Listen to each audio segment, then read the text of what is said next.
In a peaceful village surrounded by mountains and forests, a curious teenage girl named May loved exploring old places and listening to stories. One rainy afternoon, May helped clean her grandparents' dusty attic. While searching through old boxes, she discovered a worn leather tube hidden behind a wooden chest. Inside was an ancient map. The paper was yellow with age and strange symbols covered its edges. "Grandpa, look what I found," May shouted excitedly. Her grandfather's eyes widened the moment he saw the map. May sat beside her grandfather as he carefully unfolded the map. "This map," he whispered. "I haven't seen it in over 50 years. May leaned closer. Her grandfather began telling an old village legend. Long ago, a kind-hearted boy named Taro found this very map. It led him to a hidden treasure deep within the spirit forest. The treasure made him rich. But instead of keeping it for himself, he built homes, wells, schools, and helped everyone in the village." May listened with amazement. But after Taro passed away, the treasure's location was lost, and no one ever found it again. He looked seriously at May. "The spirit forest is dangerous. Many travelers enter, but few return." The next morning, May rushed to find her best friend, Mikey. Mickey was brave, energetic, and always ready for adventure. When May showed him the map, his eyes sparkled. "A real treasure hunt?" Mickey grinned. "I'm in!"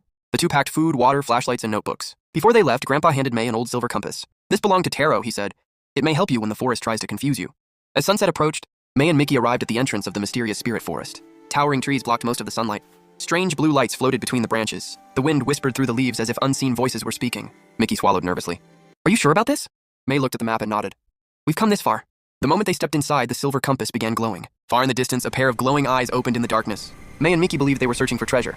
But deep within the spirit forest, ancient spirits had already noticed their arrival. Deep inside the spirit forest, May and Mikey followed the glowing compass.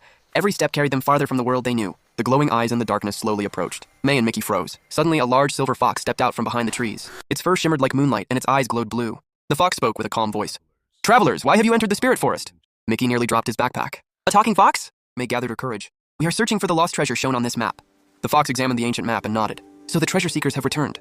The silver fox was no ordinary animal. It was the guardian spirit of the forest. The fox circled around them. "The treasure is real, but only those with a pure heart may reach it." May remembered her grandfather's story about the kind boy who helped the villagers. "What must we do?" she asked. The fox pointed toward a stone gate covered with glowing symbols. Beyond that gate lie 3 magical trials. Pass all 3 and the path to the treasure will open. Fail and the forest will send you home. Mickey smiled confidently. 3 trials? We can do that." The fox simply smiled. Many thought the same. May and Mickey followed the fox to a deep canyon. A narrow crystal bridge stretched across the darkness. Above the bridge floated glowing words. "Only those who speak the truth may cross." The first trial tested honesty. As Mickey stepped onto the bridge, part of it cracked beneath him. A voice echoed from the canyon. "Mikey, what is your greatest fear?" Mickey hesitated. Then he admitted, "I'm afraid of failing and letting my friends down." The bridge repaired itself. Next came May's question. "May, why do you truly seek the treasure?" May lowered her head. "At first I wanted adventure, but now I want to help my grandparents and our village." The bridge glowed brightly. A path of light appeared before them. They had passed the first trial. On the other side of the canyon stood an ancient stone pillar. May brushed away the dust. Words appeared. "The greatest treasure belongs to those who share it." The silver compass glowed even brighter. The fox nodded with approval. "You have passed the trial of truth.